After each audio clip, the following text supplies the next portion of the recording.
이번 주 우리 요절은 누가복음 12장 35절 36절 말씀입니다. 한번 요절 한번 보시고요. 또 암송하시고 안 되신 분은 같이 읽으면서 우리 말씀 한번 살피도록 하겠습니다. 허리에 띠를 띠고 시작. 허리에 띠를 뜨고 등불을 켜고 서 있으라. 너희는 마치 그 주인이 혼인집에서 돌아와 문을 두드리면 곧 열어주려고 기다리는 사람과 같이 되라. 누가복음 12장 35절 36절 말씀. 아멘. 이 말씀의 끝에 보면 인자의 재림이 있다, 준비하고 있으라, 그런 말씀으로 하면서 이 말씀이 우리 재림신앙과 관련된 말씀이죠. 그래서 우리 신앙 가운데 재림신앙이 있습니다. 재림신앙은 기다리는 신앙입니다. 누구를 기다립니까? 다시 오실 예수님을 기다리는 것이죠. 그래서 정말 예수님 오신다, 이걸 믿고 기다리는 신앙이 재림신앙입니다. 근데 이것이 좀 잘못되면 어디 산속에 들어가서 아니면 어디 일정한 장소에 모여서 기다리다, 그렇게 생각하는 경우도 있고, 그렇게 사람들을 모집한 그런 사이비 집단들도 많이 있었지요. 근데 기다리는데 어떻게 기다리냐면 준비하고 기다려야 돼. 주님 오실 때 준비하고 기다려야지 무작정 기다리는 건 아니라는 것입니다. 준비하고 기다리는 신앙이 이제 재림 신앙입니다. 오늘 말씀은 비유죠, 비유. 주인이 이제 출타했다가 돌아오는데 아무도 맞이하지 않으면 주인이 황당한 것 아니겠습니까? 깜깜하고 문도 잠겨 있고 아무도 자신을 환대하지 않으면 결국은 그 종들이 치도거니를 당할 수밖에 없는 것이죠. 그 종들에게 허리에 이제 띠를 띠고 등불을 들고 주인이 와서 문을 두드리면 빨리 열어주려고 준비하는 그런 모습으로 주인을 기다리듯이 우리들도 다시 오실 예수님을 그렇게 기다리라는 것이죠. 그러니까 이스라엘의 옷은 이렇게 겉에 입으면 이 띠를 반드시 둘러야 되는 것이 통으로 이렇게 되어 있으니까 벌어지니까 띠를 항상 떼야지만이 활동할 수 있는 준비가 되어 있는 것이고요. 등불을 켜고 있다는 것은 주인이 올 때 길을 밝히고 문을 밝혀야지 오는데 불편함이 없는 것이고, 또 깨어 있어야지, 열어주려고 기다리는 것은 깨어 있어야 되는 것 아닙니까? 문을 두드릴 때 그 소리를 듣지 못해서 문을 못 열어주니 없듯이 깨어 있어서 또 문을 언제든지 열어줄 수 있도록 그렇게 준비하라는 것이지요. 그래서 종이 그렇게 주인을 기다리듯이 우리들도 다시 오실 예수님을 그렇게 준비된 모습으로 기다려야 된다는 것이지요. 기다림의 목적은 주인을 위한 것입니다. 자기를 위한 것이 아니라 주인을 위해서 기다리는 것이지요.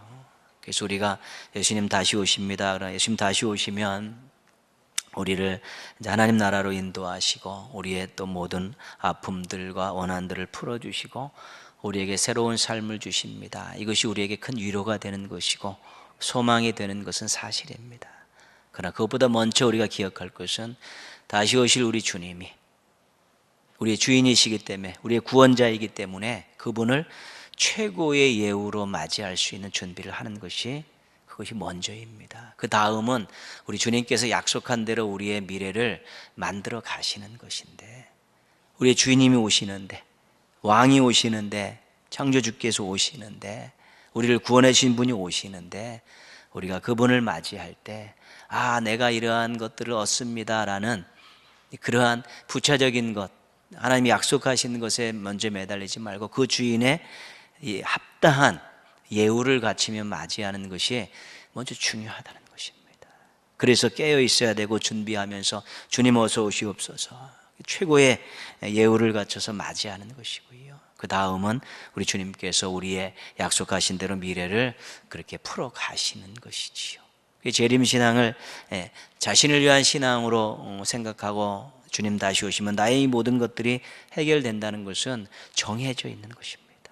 약속하신 거니까요. 그렇지만 그 주인이 오실 때 정말 깨어서 그분에게 합당한 예우를 갖추면서 그분을 맞이하고 기다릴 준비를 하는 것이 먼저라는 것입니다. 그리 돼야죠. 누가 오셨는데 그분을 잘 최고의 예우로 맞이하고 그분이 베푸시는 은혜는 그 다음 이야기라는 것입니다. 그래서 주님 다시 오실 때 내가 최고의 영광스러운 모습으로 그렇게 맞이하겠고, 또 주님 앞에 정말 주님이 실망하지 않는 그런 모습으로 준비해야겠다라는 마음들이 1차적인 마음이고, 그 다음 일어나는 일들은 주님께 다 맡기면 되는 것입니다. 그 믿음이 중요한 것이죠. 믿음이 제일 중요합니다. 예수님이 나의 구주이십니다. 그분이 나를 위해서 이 땅에 다시 오십니다. 이 부분에 대한 믿음이 없으면 기다리지 못하는 것입니다. 아무 없죠. 나를 구원해 주신 그 예수님이 다시 이 땅에 약속한 대로 오신다는 그 믿음이 있는 자만이 기다릴 수 있는 것입니다. 제대로 기다려야 되죠. 그다음에 삶이 또 중요하지요. 이것은 오늘 누가복음 12장 말씀 외에 우리가 마태복음 24장 또 누가복음 이런 데 가면 이런 부분들이 나오지 않습니까? 그냥 예수님 믿음 갖고 기다리는 그 부분, 또 한 부분은 언제 오실지 모르기 때문에 우리 삶의 자리에서 최선을 다하는 삶의 모습들을 갖고 주님 오실 날을 기다리는 것입니다. 맡겨진 삶을 가꾸고 맡겨진 사명들을 감당하면서 우리 주님을 기다리는 것이지요. 그런 모든 삶의 모든 것들을 내팽개쳐 놓고 오로지 오실 날을 기다리는 그것은 건강한 재림신앙이 이제 아니라는 것이죠. 준비할 때 믿음을 준비하는 것과 더불어 우리 하루하루의 삶의 견실함을 같이 준비해 놓는 것이 중요한 것입니다. 왜냐하면 하루하루가 소중하게 주신 날들이고요. 근데 주님은 언제 오실지 모르기 때문에 그 날들을 늘 지키면서 가꾸면서 믿음으로 주님을 기다릴 때 우리가 최고의 예우를 갖춰서 기다릴 수 있고, 또 주님 오실 때 부끄럽지 않은 모습으로 주님을 맞이할 수 있게 된다는 것입니다. 그래서 재림신앙은 우리에게 미래에 대한 큰 소망을 주는 것과 더불어 현재 삶에 더 견실하게 성실하게 진실하게 살 수 있는 동기도 부여한다는 사실을 잊지 말아야 되는 것입니다. 미래가 분명하고 소망이 있을수록 현재에 대한 부분들에 대해서 아주 충실한 삶을 사는 것이 맞는 것입니다. 왜냐하면 우리의 인생의 시간들을 날들을 하나님께서 우리에게 주셨기 때문에 그렇습니다. 그 날들을 잘 견실하게 가꾸면서 주님 오실 그날을 기다리는 이 신앙이죠. 그러니까 재림신앙이 있을 때 우리가 미래의 소망이 있기 때문에 어떤 고난이나 어려움들을 슬픔들을 잘 이겨낼 수 있죠. 더불어서 우리가 재림신앙이 있을 때 우리가 이 땅의 삶에 더 진실하고 견실하게 최선을 다하는 모습들도 나와야 되는 것입니다. 그렇기 때문에 우리의 신앙 자체는 항상 주님이 예비해 놓으신 미래와 우리가 살고 있는 현재가 같이 조화롭게 맞물려 돌아가는 것이 건강한 신앙입니다. 미래 없습니다. 주님 다시 오는 없고 천국 없습니다. 이 땅에서 정직하게 살면 됩니다라고 그런 신앙도 반쪽짜리 신앙, 가짜 신앙이고요. 이 땅의 삶은 다 버리고 갈 것이 소용없고 그 나라만 기다리면서 그렇게 살겠습니다라는 것도 성경적인 신앙의 모습은 아니라는 것입니다. 그래서 우리 재림신앙이 미래와 현재를 다 같이 균형 잡히게 유지하고 살아가는 것, 이것이 건강한 재림신앙이라는 거 기억하시면서요, 이 재림신앙 때문에 소망이 커지고 재림신앙 때문에 현재의 삶에 더 충실한 우리 견실한 신앙인들 되시기를 주님의 이름으로 부탁드리겠습니다. 우리가 지난 시간에 노아 시대를 살필 때요, 노아 시대를 한마디로 한 단어로 가득함 이렇게 정의를 했죠. 뭐가 가득합니까? 죄가 가득하다. 죄가 가득한 시대다. 여호와께서 사람의 죄악이 세상에 가득함과 그의 마음으로 생각하는 모든 계획이 악할 뿐임을 보시고. 그러니까 노아 시대는 죄가 가득한 시대였습니다. 사람들의 이 생각조차도, 계획조차도 죄로 물들어져 있었던 시대가 노아 시대입니다. 그래서 하나님께서 아파하셨지요. 근심하셨고요. 후회하셨고, 결국은 이것을 심판해야겠다라는 결단까지 나가게 했다는 것입니다. 그러니까 하나님이 아파하시는 이유, 하나님이 아파하시는 이유는 하나님께서 만드신 그 인생들이 하나님을 떠나서 죄를 즐기고 생각하고 말하고 행하는 것들이 말씀에서 벗어난 죄된 모습들로 나아갈 때 하나님의 아파하심이 있다는 것입니다. 그 굉장히 중요한 일입니다. 특별히 하나님의 은혜를 맛보고 하나님의 자녀고 하나님의 백성이라는 고백을 가지고 있는 사람들이 정말 하나님 앞에서 말씀에 벗어난 또 그러나 죄악을 즐기는 모습으로 살 때 우리가 기억해야 될 것은 하나님께서 아파하신다는 것입니다. 아파하신다는 것이죠. 진노해가지고 막 심판을 먼저 막 이런 개념은 없습니다. 먼저는 아파하시는 것입니다. 근심하시는 것이지요. 그 자녀들의 어떤 그런 일탈이 있을 때, 탈선이 있을 때 굉장히 마음이 아프지 않습니까? 자책감도 들기도 하고요. 또 불쌍한 마음도 들고 그런 여러 가지 생각들 우리 하나님 마음이 우리의 죄악의 모습을 보였을 때 먼저 근심하시고 아파하신다는 그 아버지의 마음을 우리가 헤아릴 수 있어야 되는 것입니다. 두려워서 죄를 멀리하는 경우도 있지만 그 마음을 알기 때문에 죄를 멀리할 수도 있는 것인데 하나님의 아파하심이 있었죠. 죄가 가득한 노아의 시대였지만 또 하나님의 아파하심이 있고 이것들을 또한 개선하시고자 하나님께서 이제는 심판에 대한 결심을 하시지요. 그 노아의 시대에 또 한 줄기 빛이 있었는데 그것은 바로 충만함이었죠. 뭐가 충만했냐면 은혜가 충만했다는 것이죠. 그래서 그러나 노아는 여호와께 은혜를 입었더라. 사람들의 생각하는 바가 계획하는 바가 다 악한 그런 시대에 노아는 그러지 않았다는 것입니다. 당대의 완전한 자로서 하나님과 동행하는 삶이었죠. 그래서 하나님께서 노아를 마음에 두시고 그를 구원의 그 도구로 하나님께서 선택을 하신 것이죠. 그래서 그를 통해 방주를 만들게 하시고 또한 여러 가지 많은 짐승들과 가축들을 그곳에 다 모아들이도록 그래서 생명을 보존하도록 하나님께서 준비를 시키신 것입니다. 오늘 7장 5절 말씀 한번 보시면요. 7장 5절 말씀 한번 보시겠습니다. 같이 읽습니다. 노아가 여호와께서 자기에게 명하신 대로 다 준행하였더라. 노아가 하나님께서 말씀하신 대로 그 죄악 많은 세상에서 하나님께서 방주를 짓고 방주에 들어갈 그런 생물들을 구별하라는 그 말씀을 노아가 다 준행했다. 그렇게 되는 것이지요.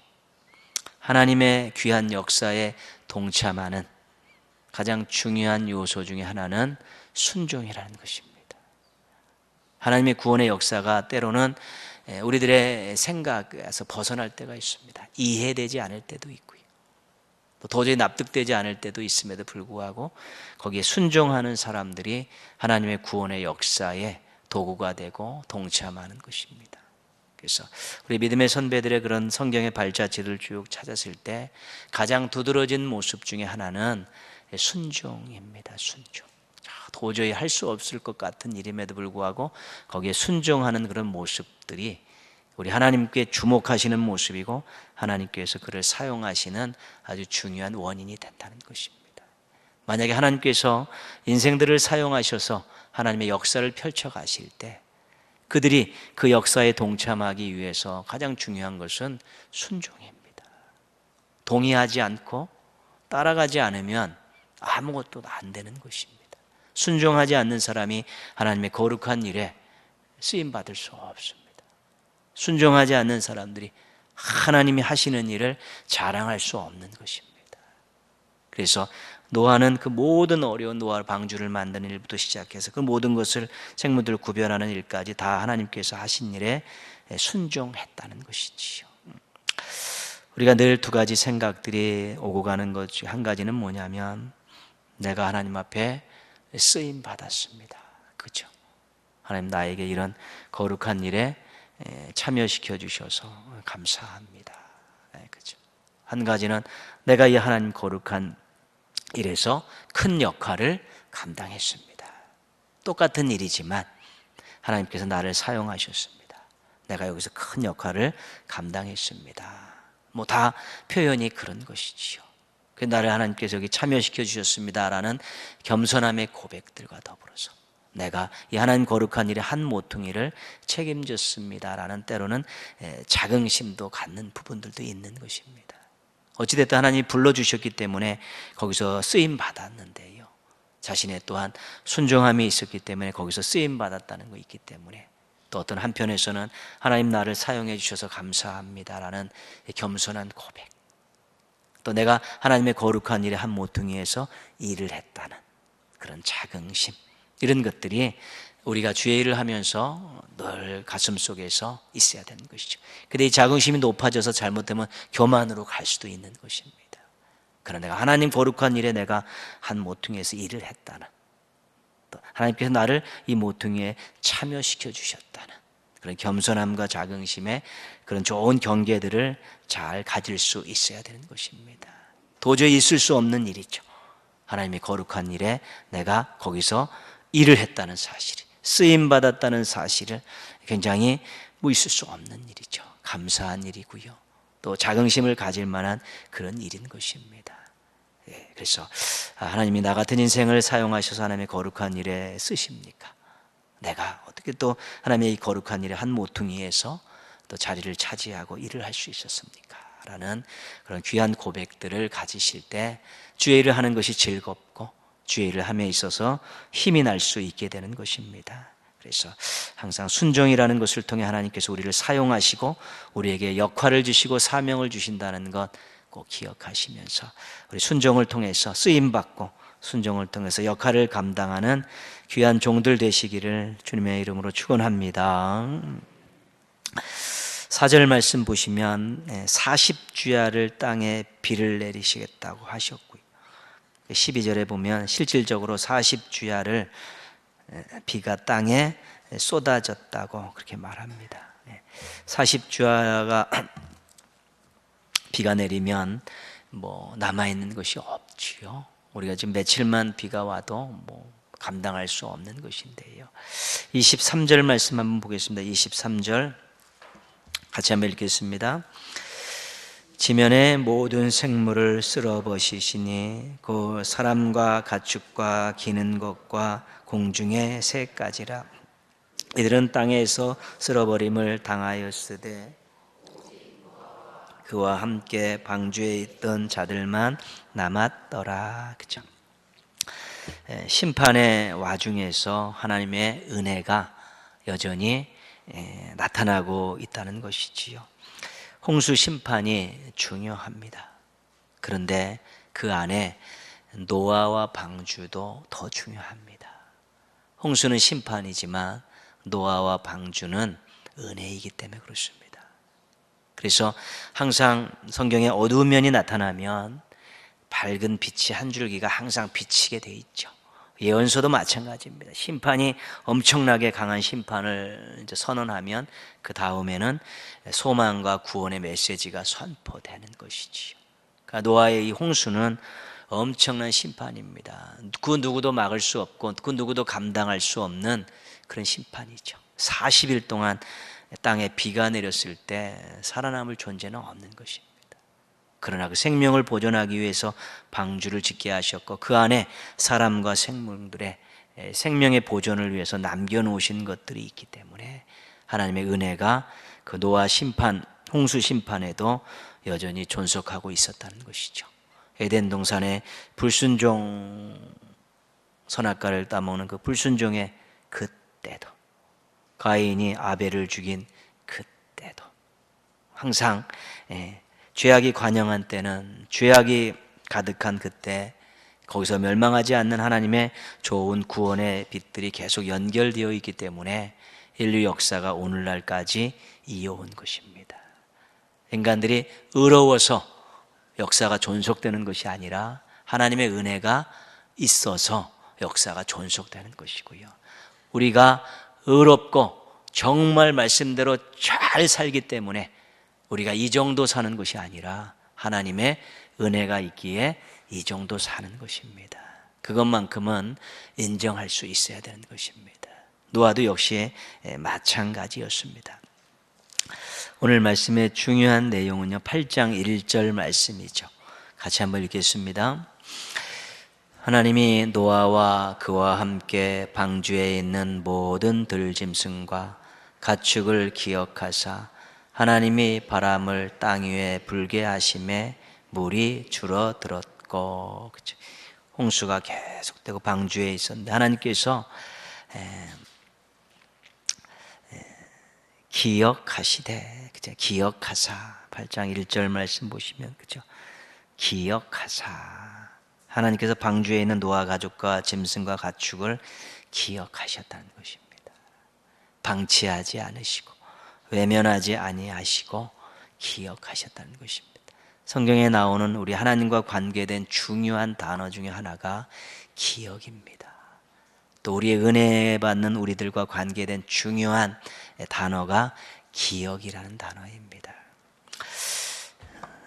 우리 이사야 49장 말씀 잠깐 보겠습니다. 이사야 49장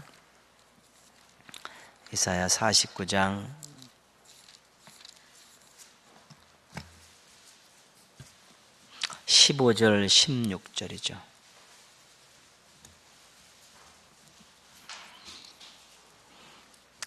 이사야 49장 15절 16절 말씀입니다.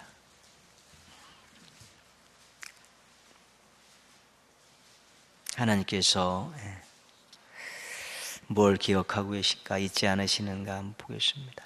창세기 이사야 49장 15절 16절 1029쪽입니다. 구약성 1029 1029.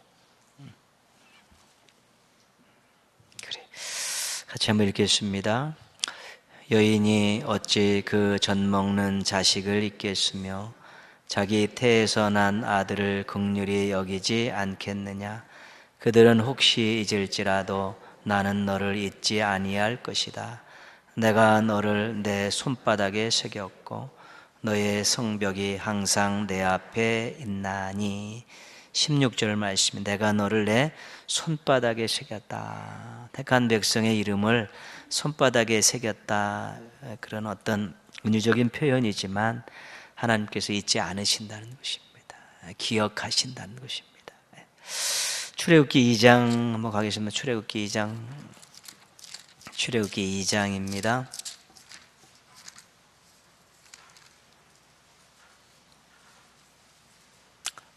24절 25절 출애굽기 2장 24절 25절 84페이지 84쪽 출애굽기 2장 24, 25절입니다. 같이 한번 읽습니다.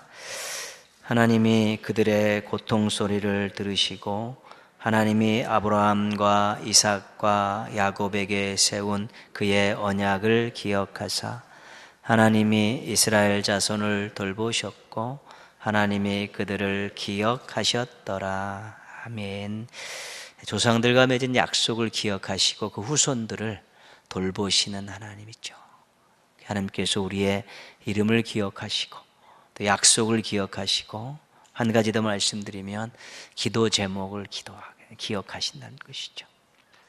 그때 기도드린 것 그때 응답되지 않는 것도 있지만 또 후에 응답되는 것도 있지 않습니까? 잊지 않으셨다가 적절한 때에 응답하시기 때문에 그렇습니다. 그래서 하나님께서 우리의 이름을 기억하시고 기도 제목을 기억하시고 또 약속을 기억하신다는 사실이 우리에게 얼마나 큰 은혜가 되는지 모릅니다.